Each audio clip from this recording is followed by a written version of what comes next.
Welcome to tonight's Planning and Housing Commission meeting. Commissioner Alexander will lead us in the Pledge of Allegiance.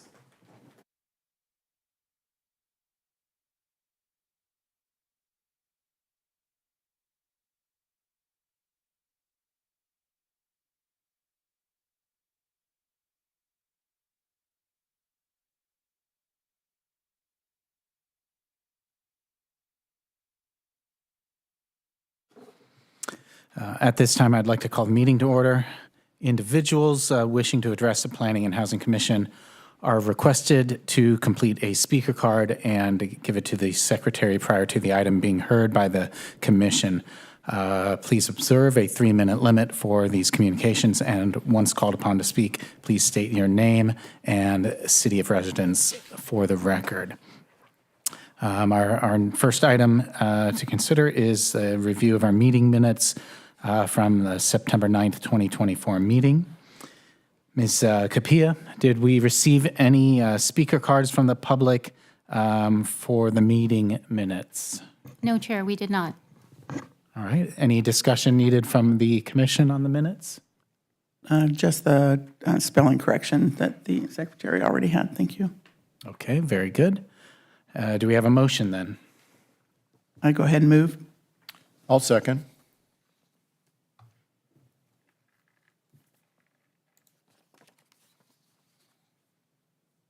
Okay, please vote.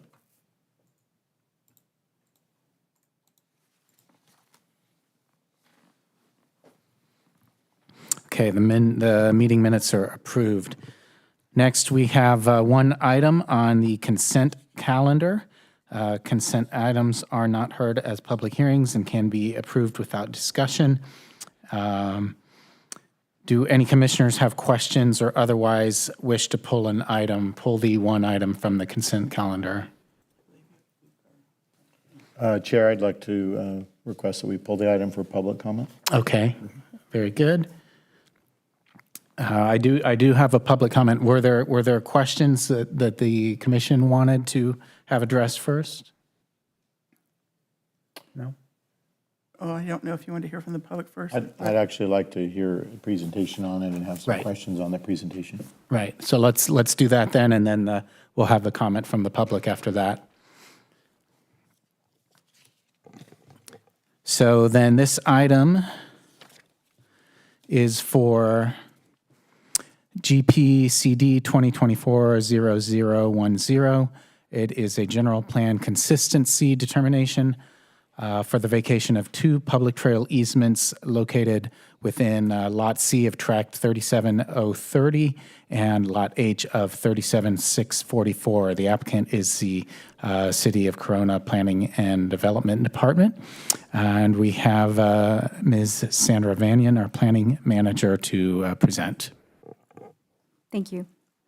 Good evening, Chair and members of the Commission. As the Chair stated, this is a general plan consistency determination request related to 2 public trail easements that are located within the Arrington Hills Master Plan Community, also known as Bedford, and you are all very aware of this location. But generally, it is located south of Eagle Glen Parkway and west of Interstate 15, and the applicant is the City of Corona. So these 2 easements were dedicated to the city under tract map 37030 and 37644 a few years ago. These 2 easements were intended to be part of a series of trail system that would provide the public trail access from Eagle Glen Parkway to the southern limits of the Bedford community. Since the dedication of these easements, the city has gone and acquired several other public trail easements within the Bedford community. And so we have determined that we no longer need these 2 trail easements that are being presented before you, and therefore we are looking to vacate these easements. The underlying lots that contain the easements would go back to the developer, and they would be maintained by the master HOA of the Bedford community. So state law says that before we can vacate a public easement, the Planning Commission must find that the request is consistent with the general plan, and we've provided that determination for you in your staff report, and that's it. That's the request. Thank you. If there are any questions, staff is here to answer any questions for you. Okay, thank you, Ms. Vanyan. Do we have questions then from the commission? Yes, Ms. Mannion, thank you. Thank you for the report. A couple of questions. The first off, from a benefit standpoint, what benefit is it to the city to release an easement and provide it back to the landowner? I'd like to defer that to our Development Services staff.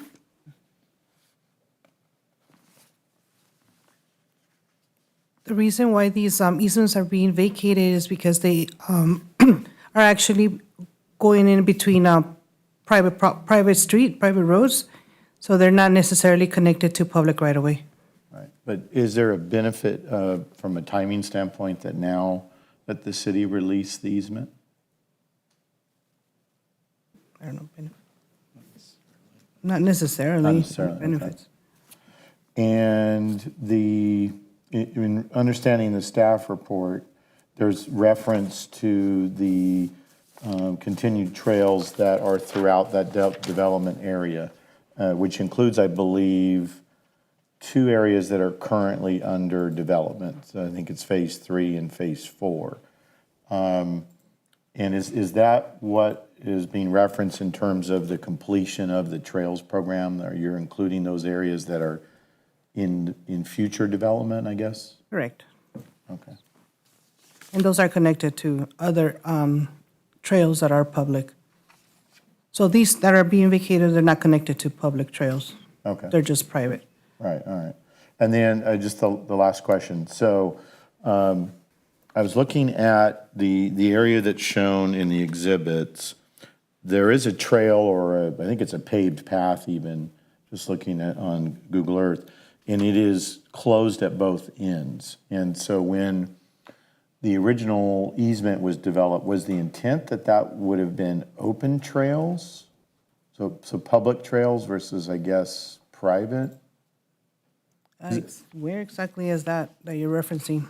Well, so in looking at where the Lot B and Lot C is, I think it's in Exhibit 2, there actually is a roadway, in a sense, that perimeters this whole back area. It's a maintenance, if I'm not mistaken, that is a maintenance access.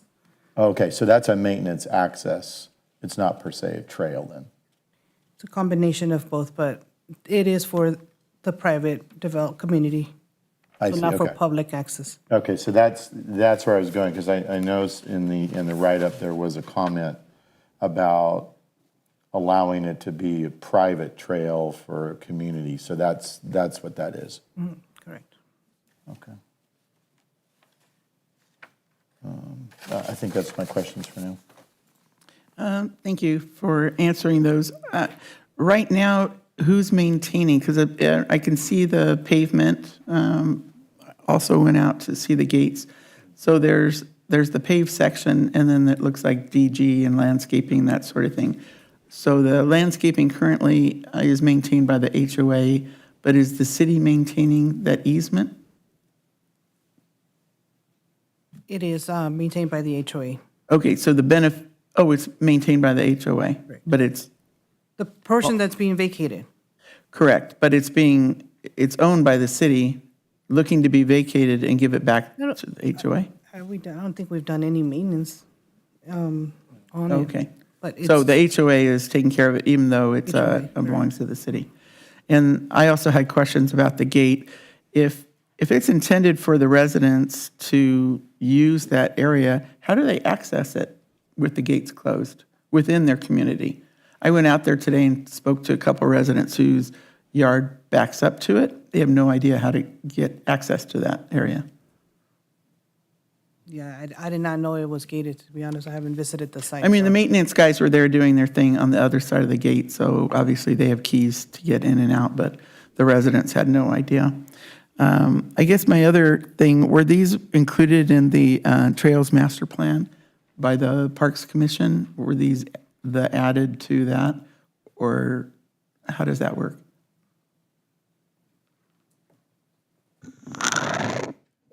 They were not part of the Trails Master Plan. We actually identified that there was a trail connection from Eagle Glen Parkway from Bedford Canyon Road to the back trail backbone along the channel, but these interior ones were not the main trail path. So no, it's not part of the Trails Master Plan. Thank you for that. So it would be up to the HOA if they were to be vacated and go back to them, since they're already maintaining. It would be up to the HOA to provide access to the residents, since it's their community, I imagine. Yes, the Master HOA of Bedford would be maintaining these trails and giving access to the residents. Okay, so if they're doing the maintenance, the city doesn't have to expend any money as far as maintaining it, right? It's all turned over to the HOA. Correct. Okay, thank you. That's all. I still don't know if we got an answer as to what's in it for the city to vacate the easement. Like, why would we give up rights to a parcel of land? They're excess easements. We don't need them. We have obtained all the required trails that's needed to provide that connectivity from Eagle Glen Parkway to the southern limits of Bedford. So these trails, these particular ones that we're trying to vacate, they don't really connect to any of the public ones that we have already acquired. They run through the private neighborhoods, and so there's really no benefit for us. It's not a community benefit. So for us, when we want something to be public, like we identified in the major backbones, that's a community benefit. These are really more for the internal residents. So we're trying to direct the public to use the main trail access area. I guess my question is, as far as the timing of this, when the last phase came before us for Arantine, and we saw the outline of the trails going from Bedford to Hudson House along that road and then further on, at that point, the connectivity was made, and this is surplus. It sounds like the thinking. Correct. We're trying to keep the public trails along the backbone, as Joanne had indicated. So they run along Clementine Way, Bedford Canyon Road, Hudson House Drive, where all the roads are. That way you're not disrupting the residents within the private neighborhood. Thank you.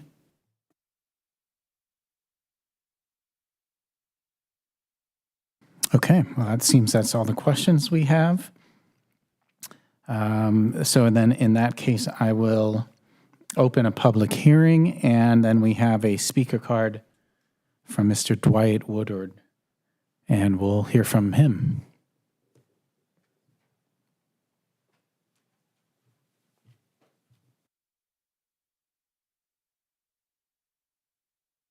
Dwight, I live over on Adrian Drive. I brought in 2 maps that is there an on button? Is that working? That's better? Maybe if you raise it up a little closer to you, if that's possible, I don't know.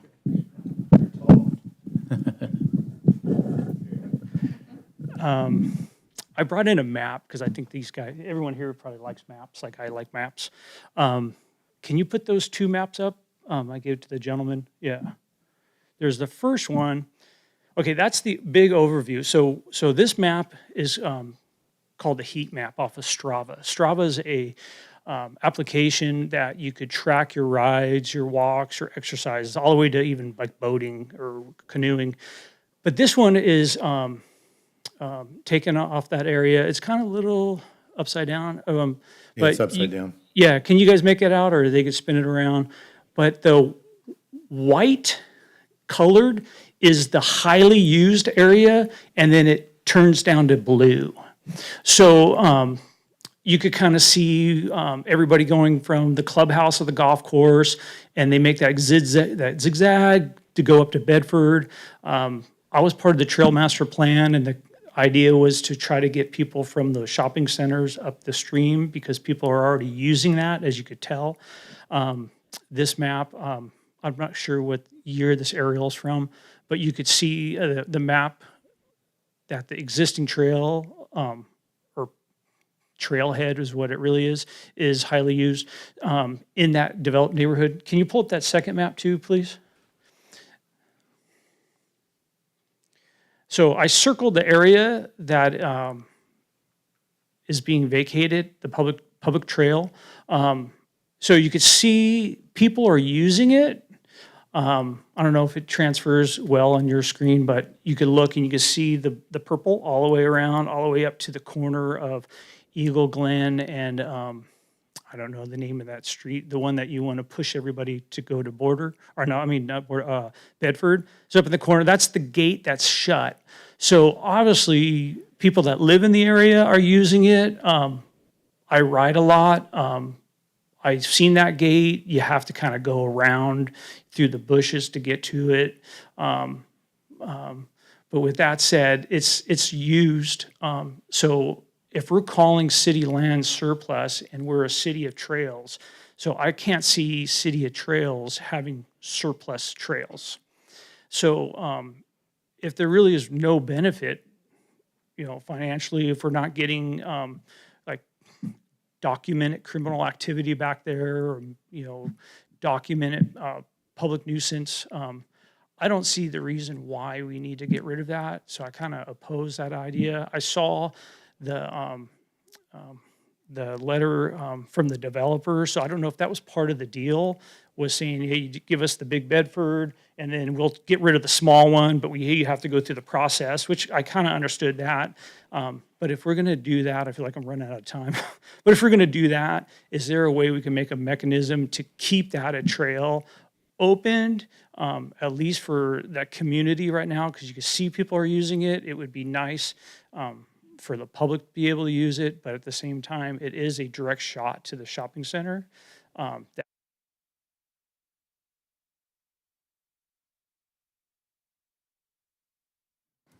Okay, very good. Thank you. Thank you, Mr. Woodward. And then did we receive any other comment cards, Ms. Capilla, since I was given this one? No, Chair. Okay, excellent. With that, and then we will close the public hearing and return the discussion up here to the dais. When I first saw it, my first reaction was, just preliminarily, why are we giving up any trail easements? My second thought was, what's the input of the Parks Commission, if any? And I wanted to know how it was being utilized before tonight, especially since when I talked to the residents, they didn't even know how to get back there. Obviously they know it's there, but they didn't, it's not advertised to them as members for some reason. Maybe they're just not walkers or hikers. I don't know. So those were my thoughts when I first saw it. Thank you, Mr. Woodward, for coming down. I wanted to reach out to someone to get input, since I'm not there using it, someone who does use it, so thank you for coming down. I wonder if I could ask a follow-up question to staff. Could you explain, so at the time the track map was created and ultimately approved, which included the 2 easements, was there a stipulation at that time that the access or maintenance road that's there today, that was a trail? Because when you, in the public comment it came up, but also I noticed looking at it, it is not just a road that feeds the back of the area. It connects up to a sidewalk and it appears like a trail. So I'm just curious how it is that there were the easements here as part of the previous approval, and then there's actually an access road or a walking trail, whatever you want to call it, that's already there. So was that a stipulation that when the easements were created that a trail/access road was required?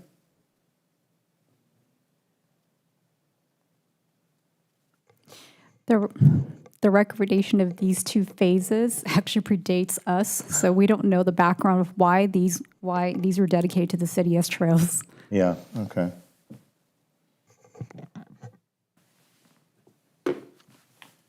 And I guess then the other part in the write-up where we're required to kind of explain the reason that we, as a city, are asking to give back these easements. It does specifically say that the lots will be constructed into private trails to serve the residents within the community. And it's interesting that it's locked up and that the community doesn't know how to use And, it. well, I mean, if you And that were would to be a survey. local community, so I guess it's the homes within that development. Correct, and they were part of that development. There was construction going on while I was there. I think I'd be interested to know what the HOA reaction is to this. I mean, if they're already maintaining it, it's not like we're giving them something where they're going to have to pay more money to maintain it since they're already maintaining it. I can see how they would be questionable if the gates were to be open, the general public were to come in. That would be creating another skyline potentially. But I think it's compelling, the usage map that the speaker brought up. It is being utilized, so, and it wasn't used in the Trails Master Plan. I personally would just like to hear from Parks Commission. So what we can do, we can have the developer, if you want to continue this and have the developer come back. I do want to make this clear. When we develop master plans, we develop them for a reason, is to provide guidance. And usually that's what we're following. So it actually sets a direction for staff as well. So I want to make it clear, it is in compliance with the Trails Master Plan, but coming along and starting to identify all other miscellaneous trails is going to be hard because that's not the direction we were set down. There is connectivity from this project to the trail path.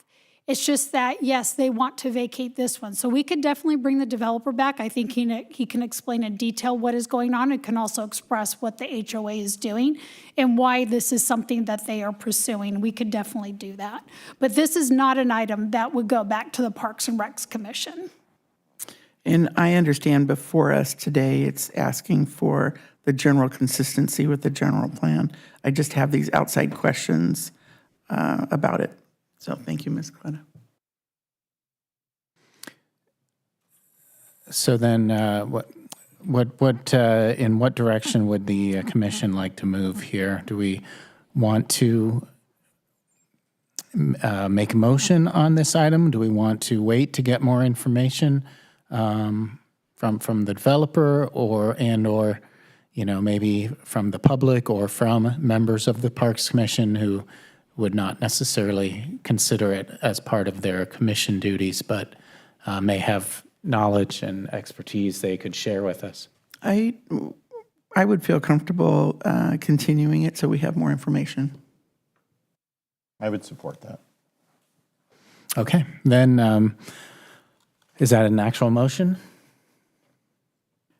I move we continue it to a date where Ms. Coletta feels the developer could make it and give us. This is not a public hearing, so we can just continue it and we'll bring it back when we get confirmation. Thank you. Okay, so do we need to make the motion and vote on it? Yes, so we have a motion from Commissioner Alexander and a second. I'll second that.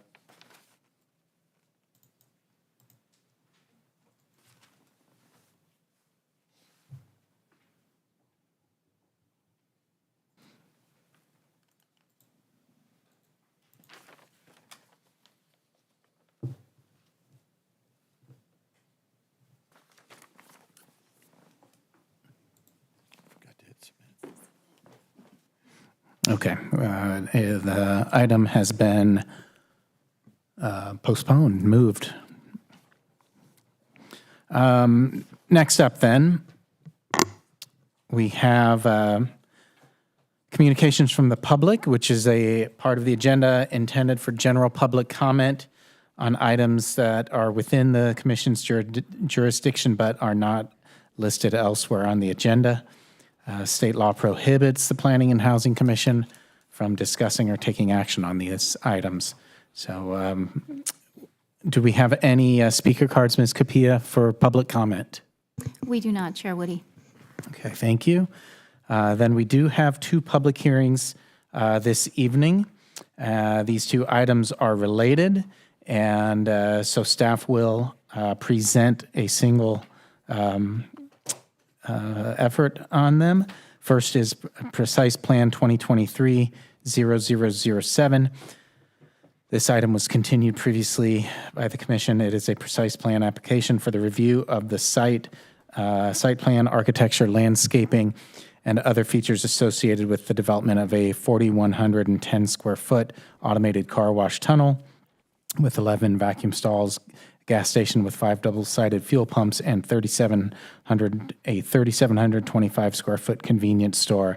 This is proposed for 1.4 acres located on the north side of 2nd Street, approximately 450 feet west of Buena Vista Avenue.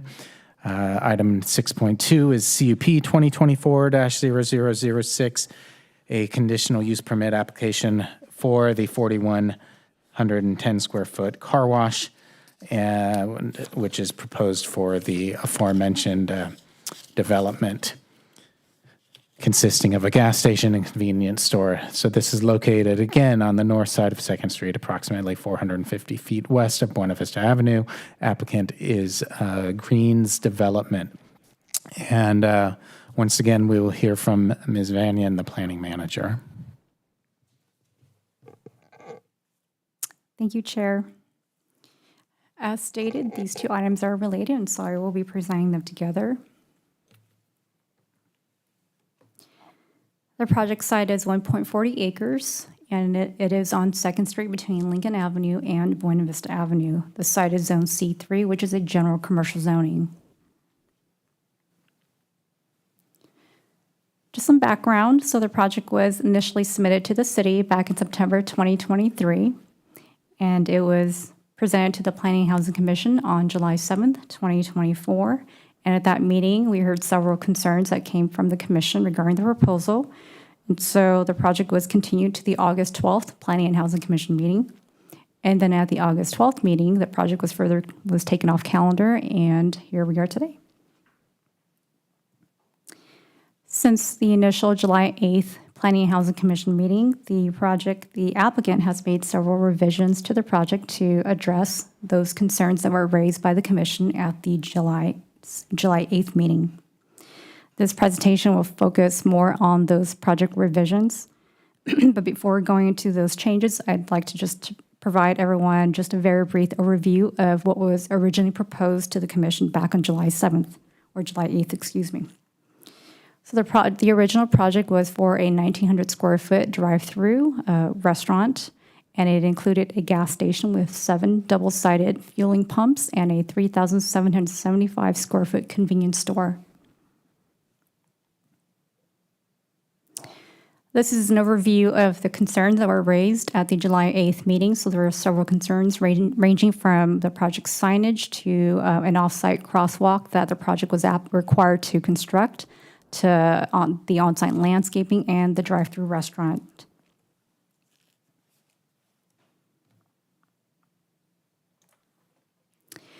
And here, this is the applicant's revised site plan. So just briefly, the revised site plan proposes a car wash tunnel in place of the original drive-through restaurant. It's a 130-foot long automated tunnel with a drive-through lane that splits into 2 lanes, and then it merges it back into a single lane. It also includes a gas station, and the number of pumps have been reduced from 7 double-sided pumps to 5 double-sided pumps. And the convenience store is still there, but the size of the convenience store has been reduced by 25 square feet. So in the next several slides, I'm just going to quickly go through the revisions that were made to the project and also to address how those changes have addressed the commission's concerns.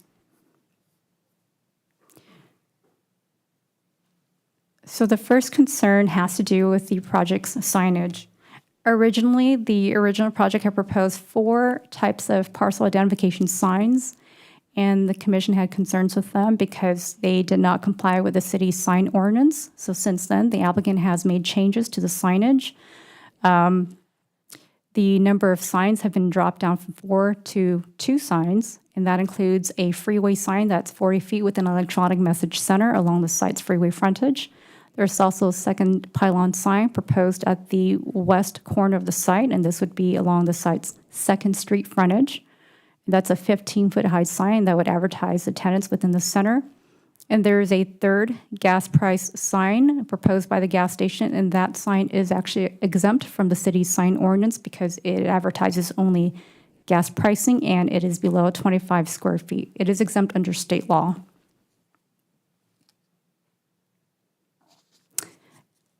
And regarding the signage, they all comply with the city's sign ordinance. Traffic impacts. So this was a concern that was raised at the July 8th meeting. The commission wanted the applicant to analyze a cumulative traffic impact involving the project site and 2 housing projects that were proposed on that same night across the street. The project's traffic engineer did prepare a traffic analysis that did analyze the project as well as 13 neighboring developments in the city, including the two housing projects across the street. And all study intersections were projected to operate at an acceptable level of service. Additionally, the applicant has provided a supplemental study that analyzed the revised project. And in this table here, this table shows the number of trips. It is a comparison table showing the original project's trip generation versus the revised project. And you'll see that the revised project will produce 413 less trips compared to the original project.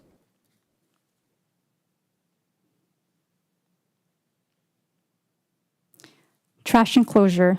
The commission was concerned about the design of the trash enclosure and asked that the applicant redesign it to include a mesh covering on all 4 sides of the enclosure to keep it fully enclosed.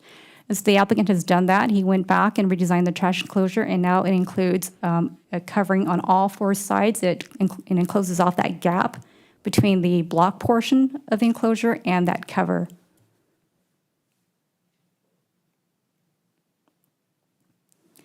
Crosswalk. So this was a concern that was raised by the commission. So just some context and some background. The original project was required to construct an off-site crosswalk on 2nd Street at the freeway on-ramp. And this would allow for pedestrians to access the site from the south side of 2nd Street. And that would be at the location is shown at that bottom right image. So that was what the original project was required to construct. That location would require the applicant to work with Caltrans because that intersection is within Caltrans jurisdiction because they do own the traffic signal at that intersection. And if Caltrans did not approve the location of that crosswalk, then the applicant would have to construct a sidewalk along the north side of 2nd Street so that pedestrians can cross at the existing crosswalk located at Buena Vista, and that is shown at the upper image in your slide. At the July 8th meeting, the commission did ask that the applicant and staff evaluate a potential 3rd crosswalk location. This would be like at the mid-block location, and so the applicant did go back and look at that. Their traffic engineer evaluated all 3 locations and presented that back to staff, and we also looked at it as well, along with the city traffic engineer. And our recommendation remains the same. We are recommending that the applicant construct the crosswalk at the on-ramp intersection as option 1, and then as an alternative, they construct a sidewalk along 2nd Street so that pedestrians can utilize the existing crosswalk at Buena Vista Avenue. We do not recommend the mid-block crosswalk for several reasons, which are described in your staff report. If the commission has any questions regarding that, we can certainly answer that question at the end of the presentation.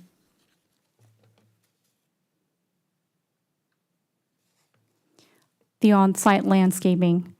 The commission had concerns with the on-site landscaping and asked that the applicant evaluate incorporating plant materials that would make the site less inviting for transients from loitering on the site. And so the applicant has done that. He worked with his architect to go back, and they are incorporating some desert plant materials as well as other drought-tolerant materials and rocks to make the site less inviting. And they also eliminated an outdoor seating area that was originally proposed by the convenience store.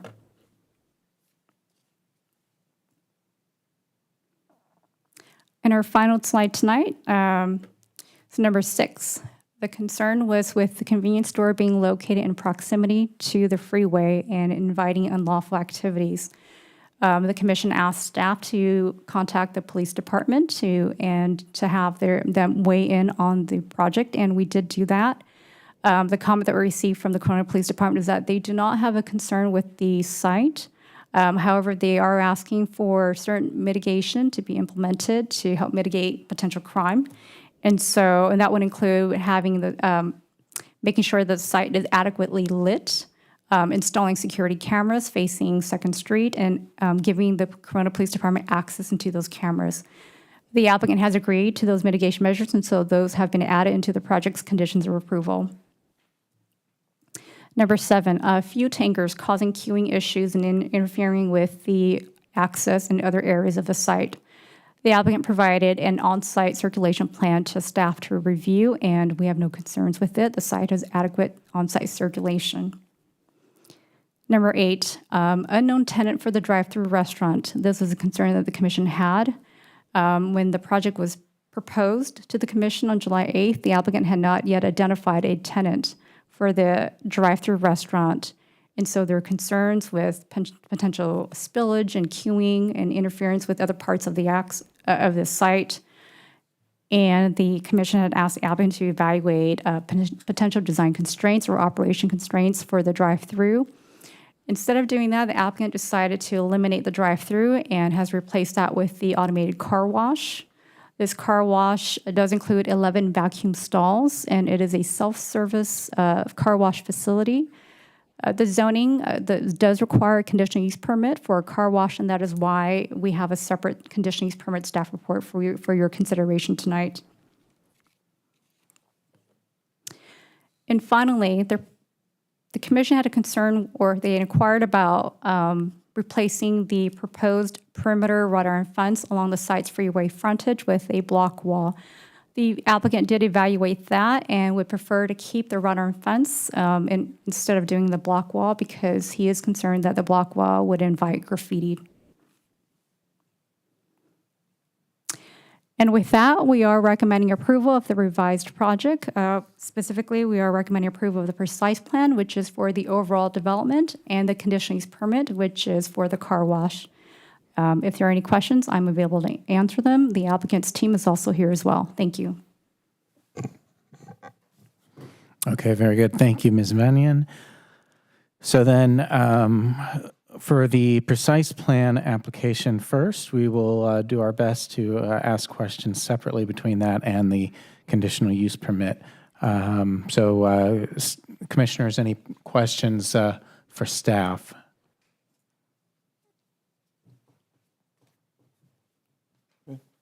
Thank you. I'll go ahead and go. Thank you, Ms. Vanyan, for the report. Also, thank you to our traffic engineer, Rosie. I appreciated the information. I did call Ms. Vanyan earlier today because I didn't have the benefit of weighing in on the project across the street. And so she was kind enough to share the precise plan details that I was asking for as far as access from that community to this project. I did have a question regarding, first of all, I wanted to thank staff for working with the applicant for making these revisions and hearing the commission on our concerns. Sign A, I don't have a problem with the sign by the freeway. Sign B, originally I thought that the placement on the west end would be too much of a distraction for the off-ramp cars. But when you go out there and you look, the off-ramp is at a lower grade, and so it's not an issue. I'm okay with that placement. I understand that sign D is by entitlement because it's exempt. Is there, and that's right at the convenience store, is there some wiggle room as far as placement that? I'm wondering about the exiting out by the convenience store between the gas station and convenience store. Is that in the way of a visual of oncoming traffic going westbound, I guess would be my question. Has that been already tested out? Commissioner believe- Alexander, are you referring to which corner? Sign D. Sign D? So if you see those little gray triangles on that signage site plan, those are the corner cutoffs. We call them visibility corner cutoffs. And so they're placing the signs outside of those triangular areas, which means that it would not block a, So it'll be sitting back. correct? Okay, great. Thank you for that. I appreciate the trash enclosures. I don't know why that's such a pet peeve for me. But I do like the Raising Cane standard. Maybe, Ms. Clutter, we could talk about making that a city standard from here on out. I don't know what that would take, but that would be lovely. I have a question regarding the options for the crosswalk. Part of it says if, let's say, Caltrans doesn't allow the crosswalk over there at the signal, and that they would be conditioned to put the sidewalk all the way. Isn't a sidewalk part of a project improvement anyway? Why wouldn't they be required to make that improvement anyway? You're only required to construct the improvements along your project frontage.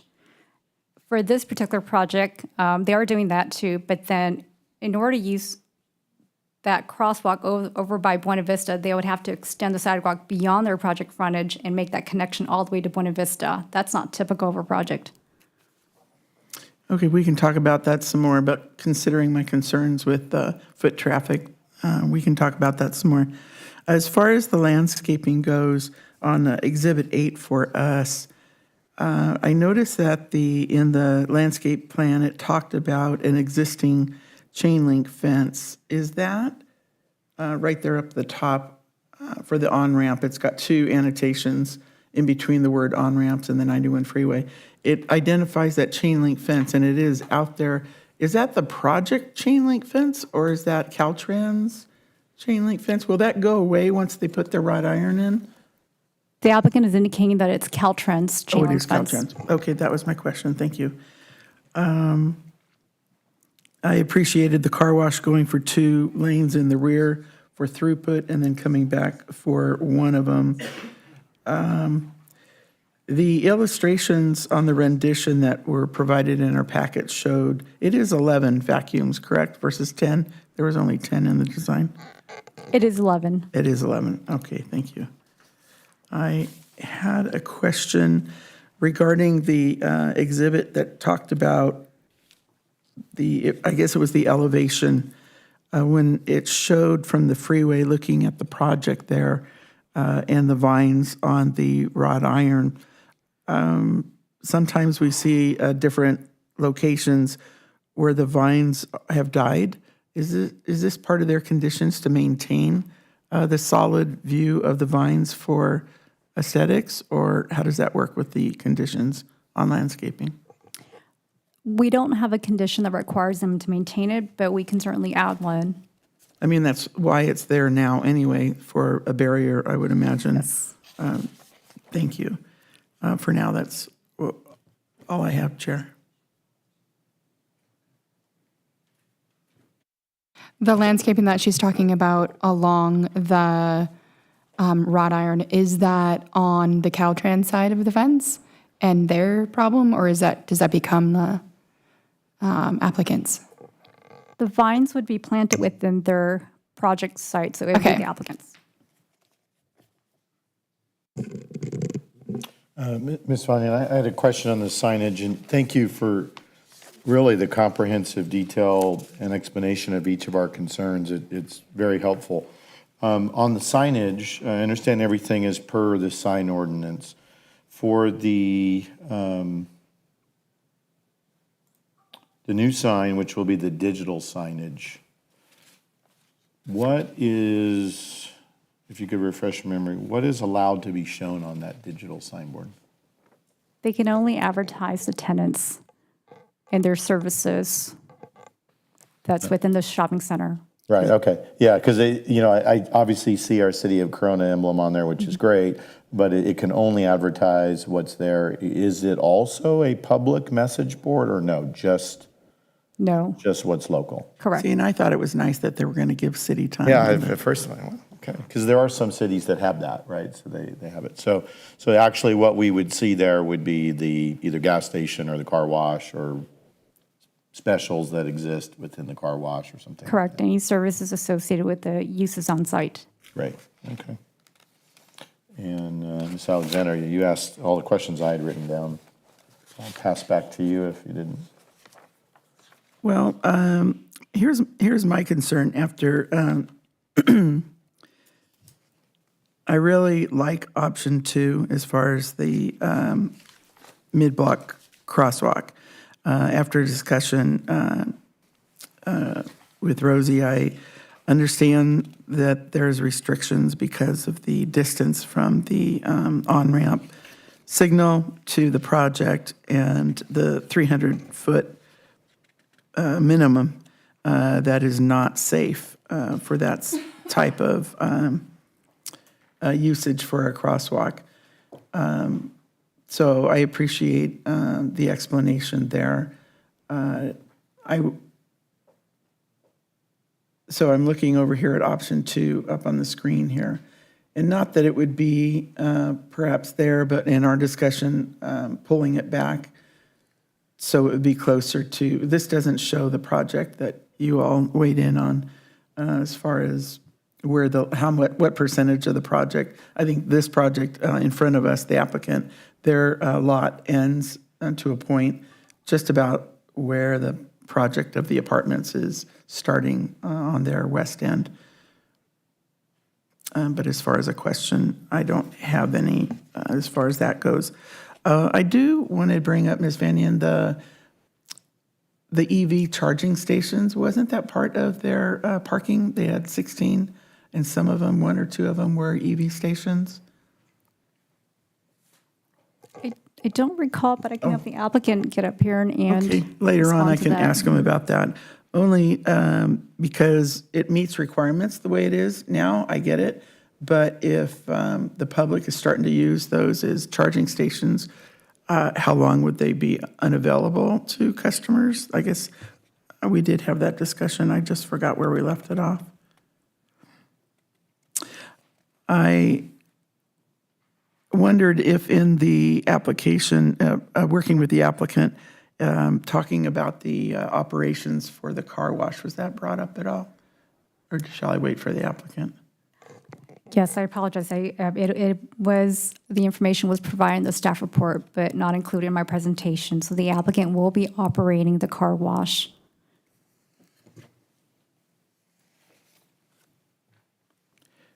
I don't have any other details. Oh, okay. I'll talk to him. I'll talk to him when they come up. All I know is that when we had Quick Quack come before us at, where is that, Main and Parkridge, I think it was, and then also Bedford was 7 a.m. to 9 p.m., which would be a preference considering the apartments across the street. They are going to be opened from 7 a.m. to 9 p.m. Perfect. That's awesome. Are those hours restrictions in their conditional use permit? It is not. I would want them put in there, please.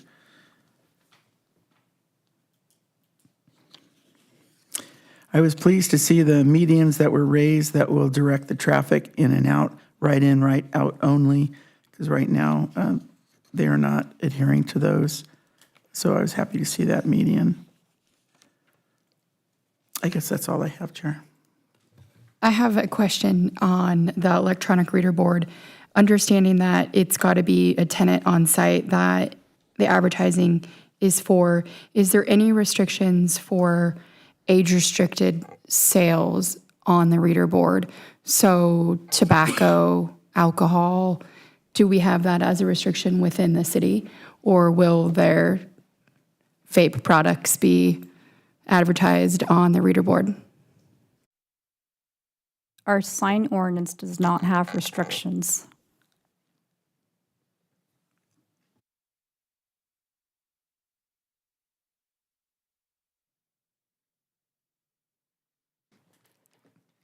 And then I also wanted to follow up on the signs, and I'm sorry I had to step out for a couple minutes, but the So forgive me if this was already covered, but because the pylon sign was not in the original proposal, right? Is that correct? The original proposal did include a freeway sign, but it was just a static sign, not an electronic message center sign. And so this is a considerably larger sign than the original one, correct?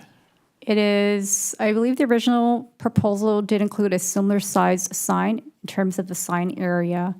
The only difference is that this is an electronic message center. And as the Commissioner Longwell just mentioned, it's only for advertising the car wash and the convenience store, then it has to be on-site Correct. tenants. Okay. Commissioner Longwell, when you were commenting about the content of what's on the sign, for example, a beer on sale for the week or whatnot, Yeah, $15.99 Modelo 12-pack or 2 packs of whatever cigarettes for whatever price. Yeah. So for consistency, if we look at some other convenience stores, whether they're near the freeway or not, their window signs can advertise whatever they want, for example, right? Yeah, absolutely. And I'm not suggesting that we restrict their window signage, but what's freeway frontage, I don't necessarily, me personally, want that to be the first thing that someone sees for our city.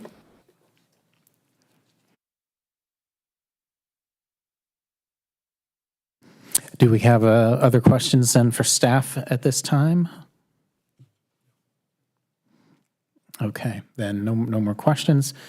And then with that, we will open a public hearing on the precise plan. Do we have any speaker comments or speaker cards or written comments from the public? We do not, Chair. No. Okay, would the commission like to hear from the applicant on this? Okay, well, we would invite representatives from Greens Development to come forward if they're willing.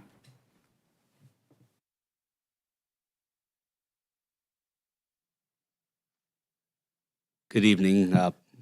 Good evening, Planning Commission. Atman Kadakia with Greens Development. And I'm sorry, could you repeat your last name one more time? Kadakia. Kadakia. Thank you, Mr. Kadakia. All right. Well, what questions do we have here for him? I just wanted to say that I would normally do a presentation, but I really think Sandra and the team did a really good job.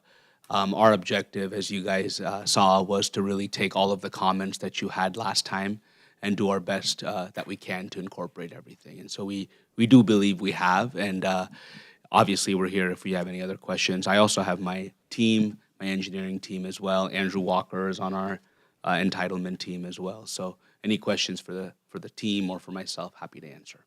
Okay, perfect. Let's get to it then. Commissioners? Good evening. Thanks for coming. And thank you for working so closely with staff. The staff report was excellent. Laid it all out, which gave me more questions, of course. I didn't weigh in on the housing apartment with the commission when it was presented in the public hearing. So that's been approved, and it's going to be 140 units, I understand.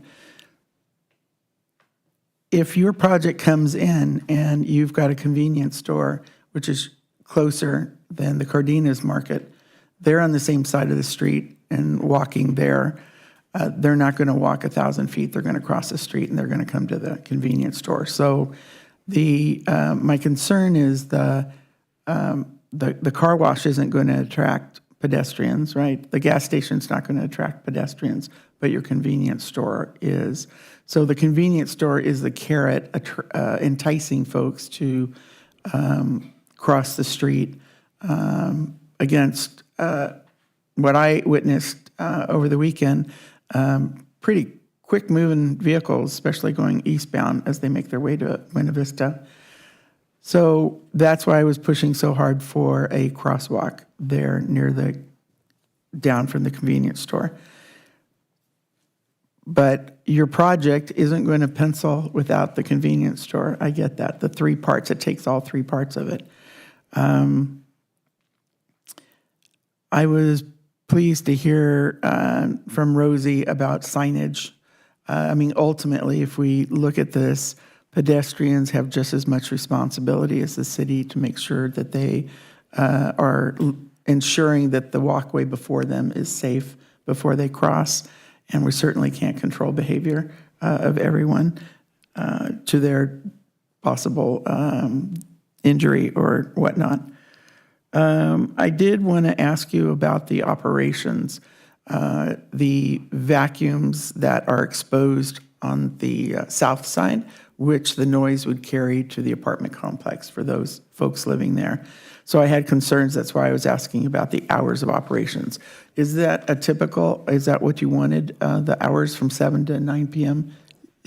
Yes, that is the hours of operation. Okay. We're happy to abide by that if that's a condition. Great, so are those, from the design, the rendition, are those shop vacs? I mean, very nicely drawn up shop vacs? So the noise is loud, I get that. But, right, they're commercial shop vacs or? Yeah, so all of the equipment that the staff did ask us to prepare a noise study. And so all of the equipment that we are using was submitted to our noise consultant, who then incorporated all of that into the noise study. I saw that, That was thank you. studied with the noise contours. It's a little hard when you have a freeway, you have on-ramps, off-ramps, Right. Second Street, all of that is very noisy, even with the freeway sound wall. I get it. Overall, I think it's a good alternative to what you first proposed, and I appreciate the efforts to put forward a Plan B. Thank you.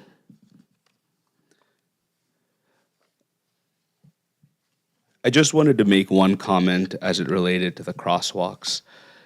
We did study the mid-block crosswalk extensively with our traffic engineer. We also do have our traffic engineer on the virtual if you have any questions for him.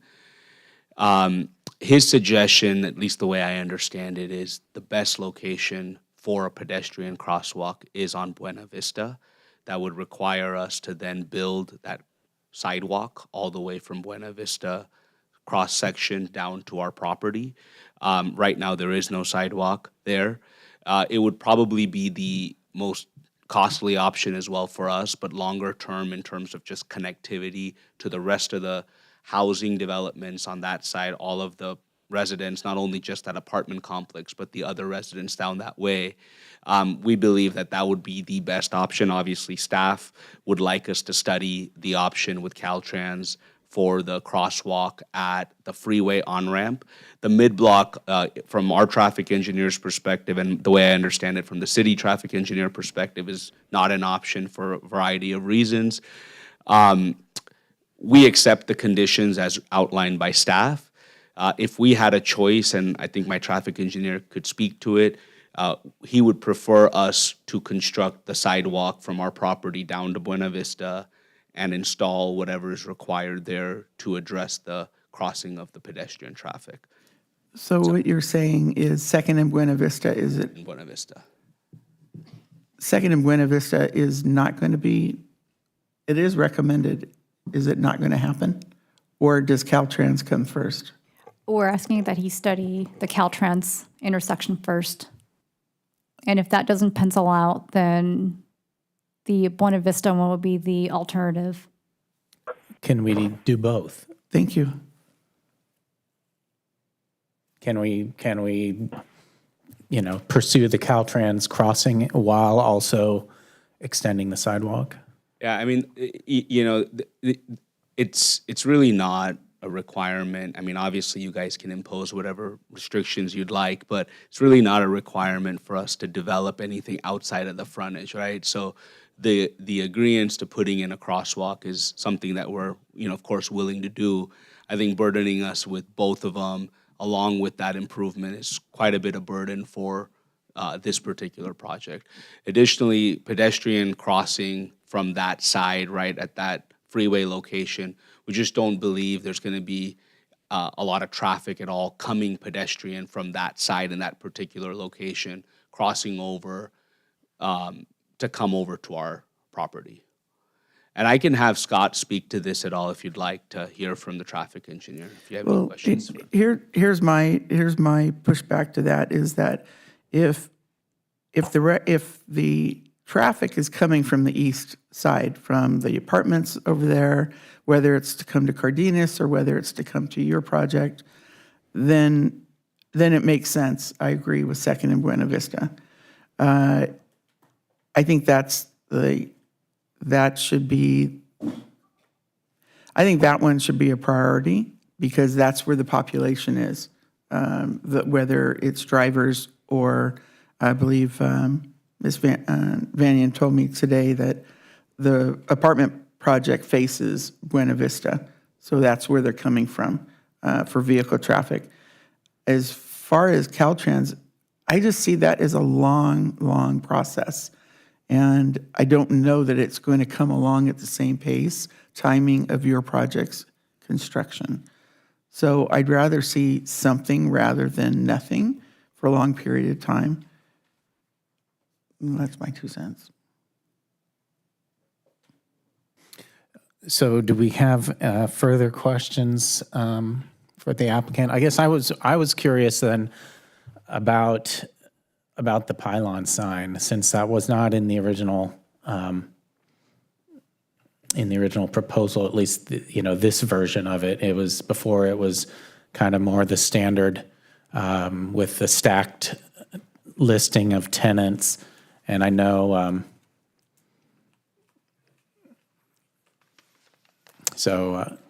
Yeah, if you have any sort of comment about that, it just, for a center with potentially just 3 businesses, it seems like a pretty large sign. So Sandra is correct. The sign is within it's the same height and it's the same copy area. So it's a 200 square foot, less than 200 square foot copy area, and it's 40 feet. And that was the same height that was presented previously in the same copy area. And it does comply with all of the. Because I was trying to get the Ordinances. previous signage, but our system seems to be different where we don't have access to the old meetings and the minutes and the staff reports from them. So, Yeah, we so had we're a little two- blind here. We had 2 of the freeway pylon signs last time. Same height, same size, but we had 2 of them. And so we've revised that to just 1, not 2. And those are all, responses to the comments. We've also pushed it as eastwardly as we could on the site, which was also another comment that was previously made at the commission. So I'll just ask staff, is there any way that we can get a look at the previous signage? I do have a copy of the staff report and the original sign programs. I can have, we can put it up on the projection.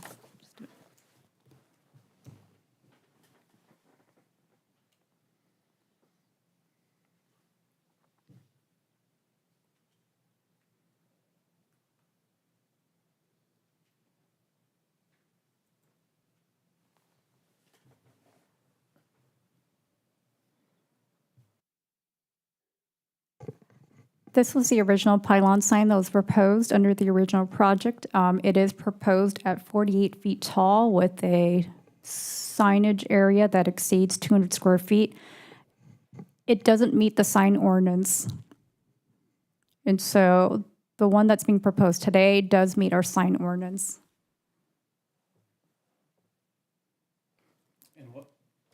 What were do you have the other signs as well from the original sign program?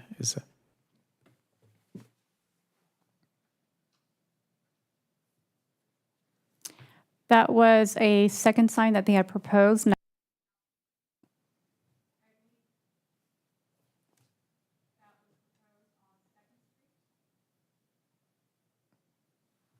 Okay. And it looks like that one was 12 feet high. Was this one in compliance with the sign ordinance? None of the signs Okay. were in compliance.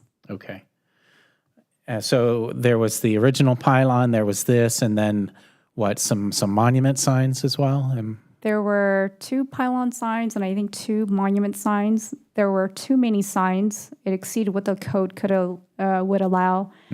And they also did not comply with the sign ordinance in terms of sign height, sign area, and number of panels that could be advertised on a sign. Okay, all right. Okay, that And helps you know, me. to be very honest, and not to throw our sign vendor under the bus, but that on the last round, I didn't really look at that. The concept was maximize signage, and the sign vendor put, you know, their business is to sell signs, so they put as many of them as they could. You know, this round, after we got the comments, we really took time to look into the code, understand what it is, and we wanted to make sure that what we submit complies so that there's no concerns at the commission hearing on it, which is what this revision shows. And Ms. Vanyan, I'm thinking about the other gas station down the way for the on-ramp there at Maple, the Shell, I believe. Not this, what's on display right now, but what's in the package that the applicant is revised and putting forward to us. It reminds me a lot of that. They have their freeway sign, they've got their gas price sign, and then they have their secondary sign at the street. So it seems like this is consistent with existing gas stations. Yes, it is. Okay, thank you. And I'm sorry, Commissioner, you're referring to where? Over at Paseo Grande and 6 on the northeast corner, there's a gas station there, and then the on-ramp is right there, and they've got, I don't know what size the monument is, but it looks similar to this one in height, and then they've got the gas station prices down at the street level. Are you referring to sign B then? D, A and D, and I don't know about B, but to me, it seems consistent with that Shell station over there. So they have that large of a sign, you think? It's not electronic, of course. No. Right. That gas station doesn't have an electronic freeway sign, but they do have a taller pylon sign some on kind of a 6th Street. Tall, And okay. then they have a secondary gas price sign. Yeah, I think that one is just more of a pylon with the Shell name and logo on it. I don't know, I'd have to take another look at it. But could we actually go back and see the previous page that Ms. Capilla, that you had, the first one?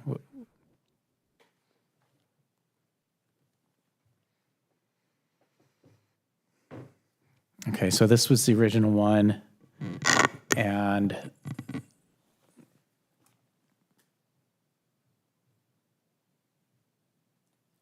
so is that, it says about 24 feet wide if I don't know, is that right? About 24 feet, or is that, it's hard to read the numbers through all this. Maybe you can look at it yourself. It says 25 feet wide. 25 feet wide. And then it looks like it's probably, what, each of those smaller sections that say 7 or 8 feet Yeah, tall? I think it's like by 15 feet probably long, just in the top half. Okay. So it says total sign area, 230 something square feet. Okay. All right, thank you. Do we have further questions then for Mr. Kadakia? I do not. Okay. Thank you very much, sir. Thank you. Okay, and there were no other public comment cards, therefore we are going to close the public hearing and bring it back to comments from the commission. I know we talked a little bit about the crosswalk issue, and it sounded like both Commissioner Alexander and myself liked the idea of the sidewalk extension as well as the crosswalk, but I did hear what the applicant said about that, so I don't know what other commissioners feel about that issue.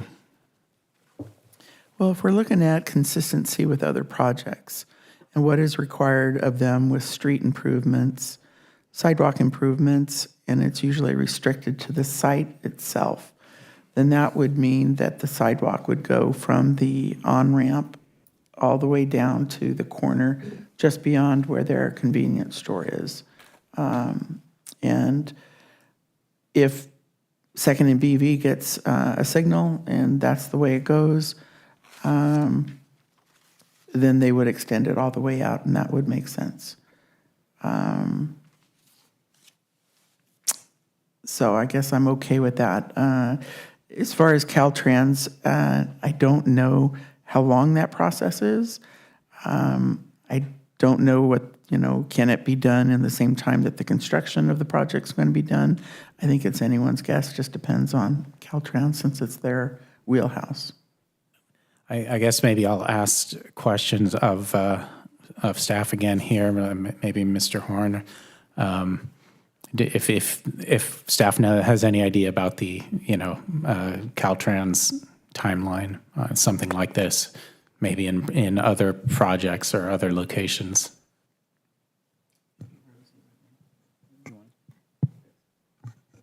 I don't have an idea what it is, but we can definitely set up meetings with them and discuss if they are supportive of a improvement like that. And then I guess another question I had for staff is, if say that sidewalk was not improved as part of this project, and then what? It's just dirt there now. I mean, what would it take for the city to potentially get involved to improve a sidewalk? I think we would try to anticipate that issue and work with the developer on a solution so that there is pedestrian access when they begin occupying the building. And I will also add that I worked on another project and it took about 18 months to work with Caltrans. And then, so the timeline for this to be built would be less than that, I'm assuming. Is that right? Yeah, I mean, we hope to be in the ground by January or February this year. It's a 7 to 8 month construction project. And that's another thing that our traffic engineer can speak about is the timing. He was very concerned about how long, just as you were, Commissioner Alexander, on how long it would take to get a response and get a design and figure things out with Caltrans since it is in their right of way. So, I mean, he can definitely speak to that. I think that would be a pretty big issue for us on a timing standpoint. Constructing the sidewalk, as staff outlined, is already an option as an option 2 in staff's view. We would like to see that as option 1. We would construct the sidewalk all the way to Buena Vista and Second. We would do whatever necessary improvements are required in the city's right-of-way, where we can work with the city engineering staff, get, hopefully a faster response time and get it engineered correctly. And we'd be doing that at our expense. We're willing to do that, no problem. Of course, if required, we will work with Caltrans, but it will take, from our engineer's perspective, a very long time to get that figured out if it is even possible to do. And I mean, do you have any idea from speaking with the engineer, the traffic engineer, for the crosswalk with Caltrans? Because, I mean, just from my lay perspective, it seems like there probably would not be a significant expense with that. I mean, there would need to be maybe some restriping and some other, small changes to the roadway, but I don't know. Frankly, I think it'd be less expensive to do a crosswalk at the Caltrans spot versus doing what we're doing with the sidewalk all the way back to Buena Vista from our property. But again, just from a timing standpoint and also just a practicality standpoint, ultimately, for the, who's going to be using it and how they get there, we just think that connectivity makes a lot more sense. Right. Which again, I guess I'm asking maybe, is it possible to do both? You have the improved sidewalk and then pursue the Caltrans, and if that happens a year after you're open, then so be it, I don't know. Atman, would you like me to weigh in? That's like coming from space. Yes, please do. Scott, thank you. Yeah, the option of having that crosswalk or pedestrian crosswalk at the Second Street ramp is a bit more intensive than just restriping. Basically, what would have to happen is they would have to modify the signal heads to allow the pedestrian push buttons and the indicators. But more importantly, they would also have to construct a ramp for handicap wheelchairs. So it's not just a matter of throwing down some paint and putting it in the crosswalk. It's much more intensive. And going through the process with Caltrans of getting the plans reviewed and ultimately approved, and then doing the construction. Yeah, I think staff indicated 18 months, and boy, that's a pretty that's a pretty good chunk of time. But the other thing that would occur with this pedestrian crossing, which I don't think Caltrans is going to want, is this increased stacking on the ramps itself. When you have an increased green time for cross streets to allow the pedestrians to cross the street, it's going to delay the folks coming off the ramps. And so I can't see Caltrans really going for this idea. But if Rosie can talk to them, then great. But I just wanted to kind of weigh in on that. Scott, thank you for that.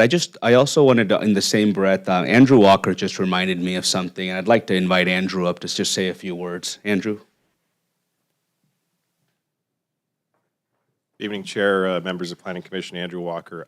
When we competed on this site with RCTC, where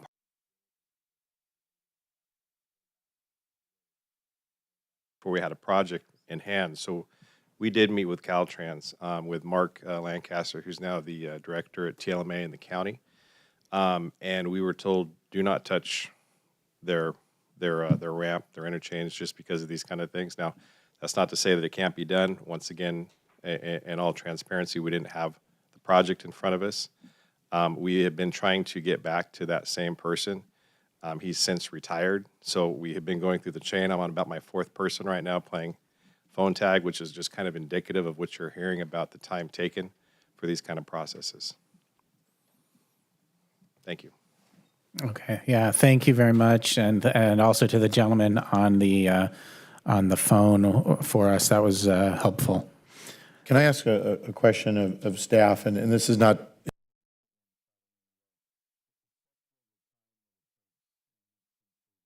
potentially for Caltrans.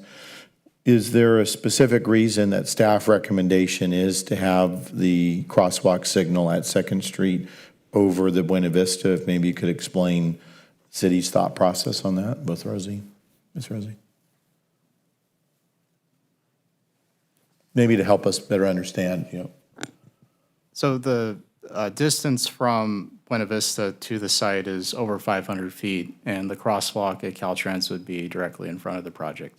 Mm-hmm. That's the main difference between the two for us. And is the intent with that being so close and having a crosswalk, knowing that a crosswalk does take longer? This is the light sequencing typically is longer if someone has depressed the crosswalk signal, correct?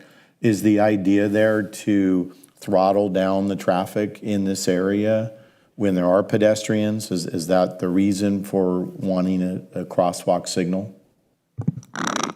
No, and with not knowing how Caltrans feels about this project, we would have to look at all those details with them. Mm-hmm.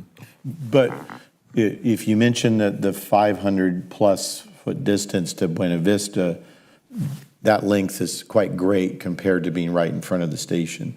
So did your recommendation come forth to say the reason for that is by having that closer distance, it provides for a safer in and out of exiting vehicles? I guess what I'm getting at is, what was the choice of improving Buena Vista versus right in front? And was the intent to reduce the traffic speed, to make it easier for those people in this center to exit? I'm just curious what the thought process on the recommendation was. It's just that it's right in front and it's visible in front of the project.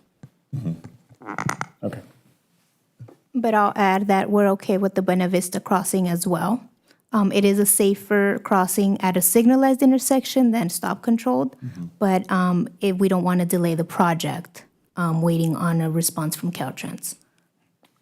I do think we need to be, I believe Rosie is correct. We need to be within reason. You know, when you're dealing with a third-party agency, it's not fair that they prolong a project. So it either has to be phased in or we have another option. So I think what we can do, we can explore this option, but if it gets to a point that it's beyond a reasonable time based Sure. on their construction schedule, we have a viable option that is still is accepted by our traffic division, and they're comfortable with that. So I get what the intent of staff is, but we have to kind of move forward and say, this may not pan out. And if there's a history with Caltrans in looking at this crosswalk and with all the activity of going to an on-ramp, this may not be an option that they're willing to favor. So if we could go ahead and maybe just condition, have staff do it within a reasonable time, and if not, then we have option B, which has been accepted by our traffic division. Are you bringing it back to the dais Yes. versus questions? Okay.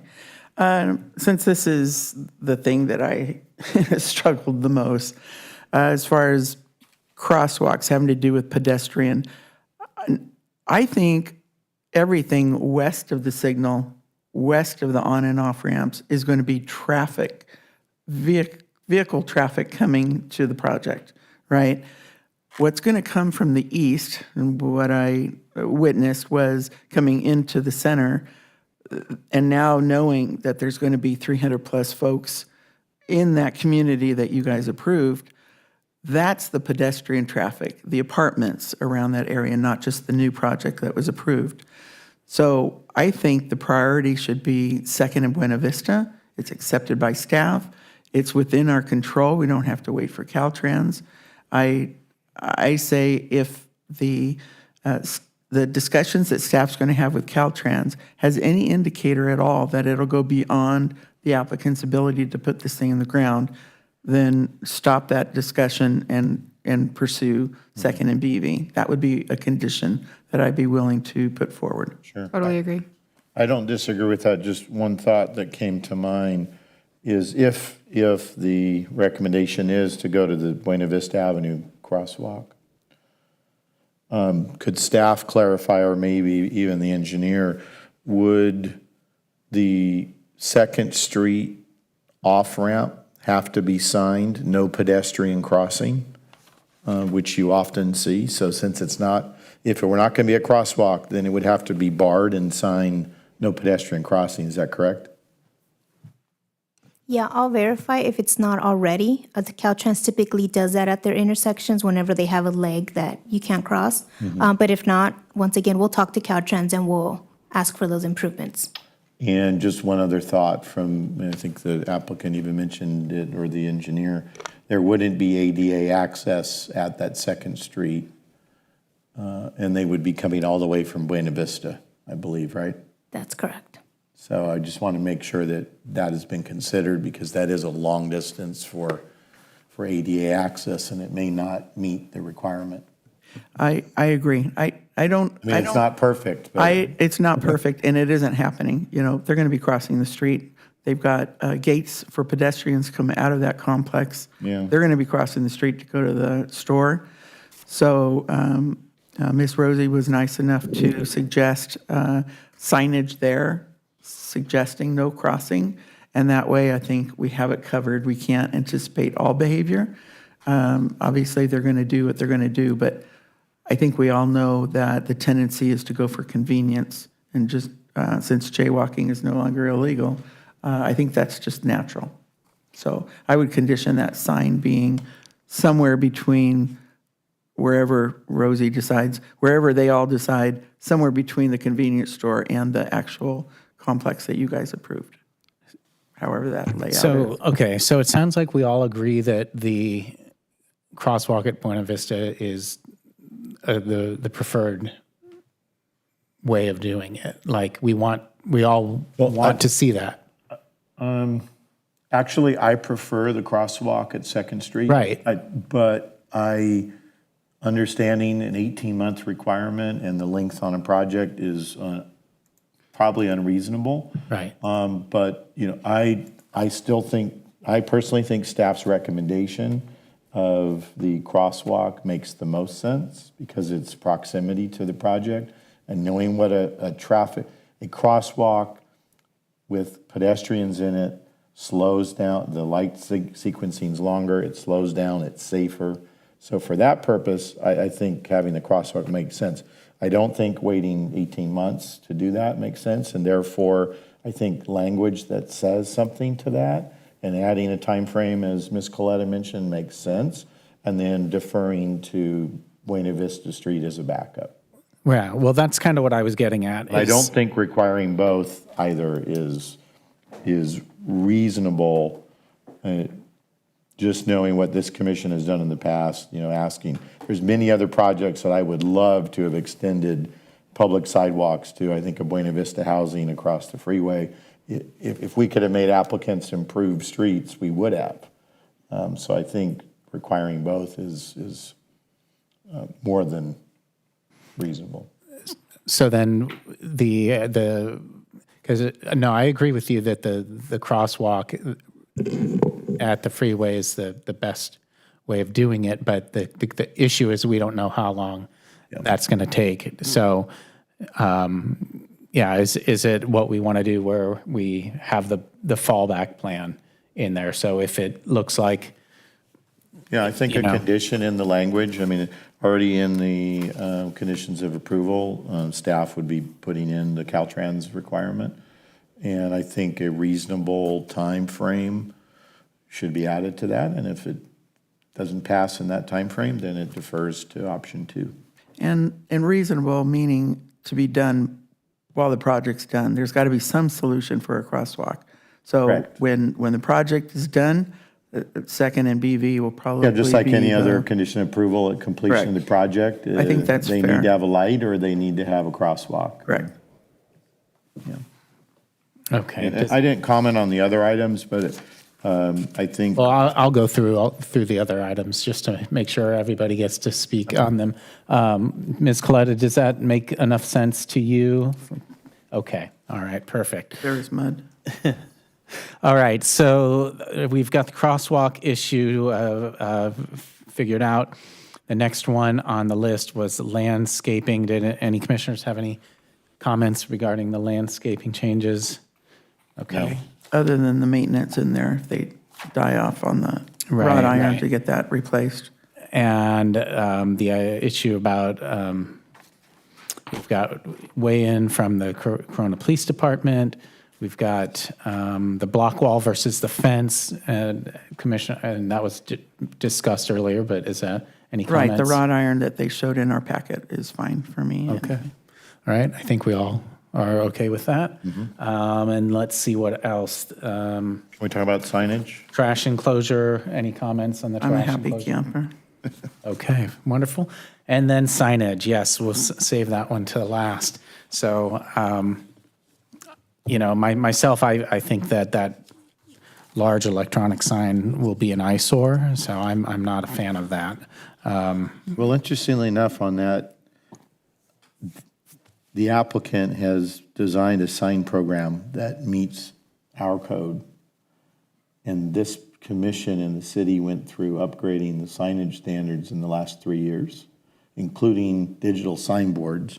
And unfortunately, we were part of that. I know I was part of that, and we missed the alcohol and tobacco sales. And there's often times that I drive and see all the digital boards in the city and, tequila sundaes and all of that at the restaurants. And I think it's separate from this application, but I think that sale of alcohol and tobacco should be something that's considered outside of this application, that the city review the advertisement of that. But for purposes of this, the applicant I don't know if I want a digital board that just is advertising great car wash ads and that, but it's within the codes that we have updated and approved, I believe. And part of that signage is the dimming, correct? Remember when we talked all of about that. those logos? Sure. So that'll apply here. Yeah. I mean, we asked the applicant to resubmit a sign program that was to our standard, and they have. Yeah, and I do want to make it clear for this commission, because there is state law on this. We cannot regulate any messaging, any content, and we've discussed this before. This is a, yep, So exactly. that's why we didn't It's free stipulate it. speech, and we can only regulate time, place, and manner. So location, size, exactly what you're looking at. We never go in and regulate the message. So Okay. that is part of the I do First remember- Amendment, and there is Yes. case law on that, so. Thank you for reminding us. I remember that now. Yes. We You were- spent a lot of time on It was the temporary signs. Remember, the real estate agent said, well, you should just Yeah. limit to only say open house. And we said, we can't do that. We can't limit the message. Okay, so then, seems like the consensus of the commission on the signage is that the signs meet our city guidelines, and so. I'm okay with them. Okay. All right. So then, at that point, we kind of have gone over all the different concerns. Are there any other comments commissioners would like to make about the precise plan in any way? Just the coordination between staff and the applicant really showed through. Switching over to Plan B was well done, and I appreciate everyone's efforts. I like that the traffic engineer contemplated the 2 new projects. Yeah, I'd like to pile on that. I remember the conversation and the concern from the applicant that this would take undue time and would be a challenge to them. But at the same time, we have a history of asking for improvements and clarifications, and this one had a number of them, and complimenting both the applicant and the city and coming back and really addressing each of them. I think it's an example of both past and future applications of how. I mean, and plus we look solve at things. and we look at the lot. It's an odd size. Not everything's going to fit here. So And even down to, swapping a restaurant for a car wash. I think that's a great approach, so. thank you. Okay. Then at that point, with that, do we have a motion to consider? Now I make a recommendation to approve the precise plan with comments that we gave. I will second. And if I can, just to make sure, we want to make sure that not just the comments, but we want with the added condition of approval, if Caltrans is not able to meet the construction schedule of the applicant with respect to the crosswalk at the freeway on-ramp intersection, the crosswalk at Second and Buena Vista shall be constructed before certificate of occupancy of the project. Is that correct? Yes.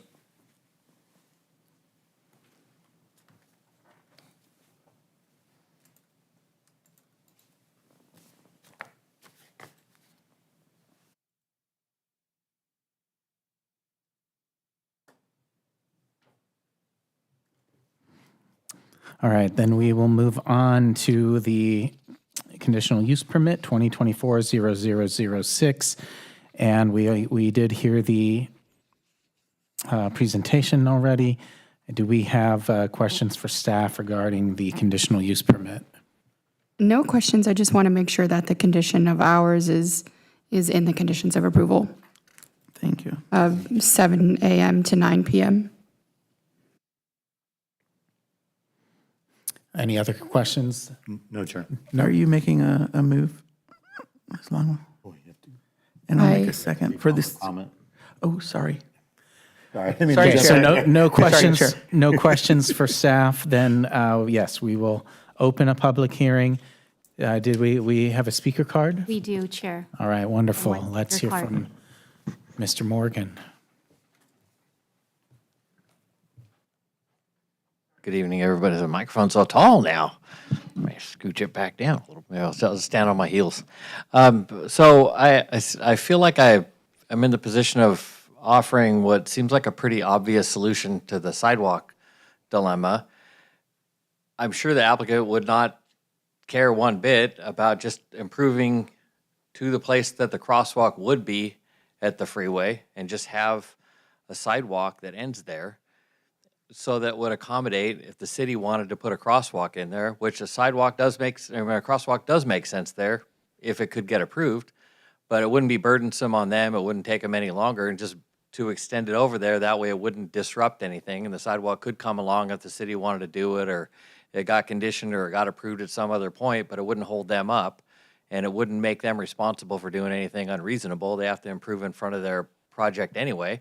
So just have the landscaping and the sidewalk accommodate where that would be if it was there. And it seems like they're going to put some concrete there anyway. So just make it where, okay, so you do the curb cut, you know, you have it where it would sort of accommodate the ramp, and it would be there. They'd have the space there, and it wouldn't stop them from doing anything. And you could pursue the Buena Vista deal now, because that's the one you know you can do. But if the city thought that it was a good idea, if it became a bad, you know, some kind of bad situation where you really feel like you need it, then the city can do that, and it wouldn't stop them from proceeding, and it wouldn't unduly burden them. It seemed like a reasonable thing that you could do. So thank you very much. Okay, very good. Thank you, Mr. Morgan. We then will close the public hearing and bring it back to the commission. We talked about a condition already that was mentioned by one of the commissioners that they would like to see as part of the approval. So do we want to entertain a motion?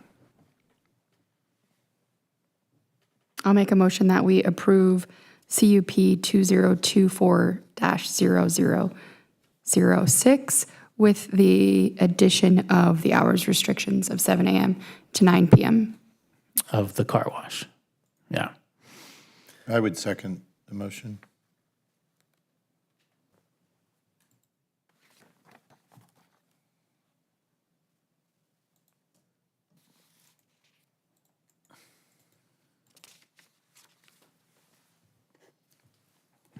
Okay, motion is approved.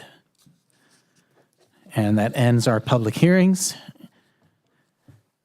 Ms. Capilla, has the Planning and Housing Commission received any written communications from persons providing information or seeking action by the commission?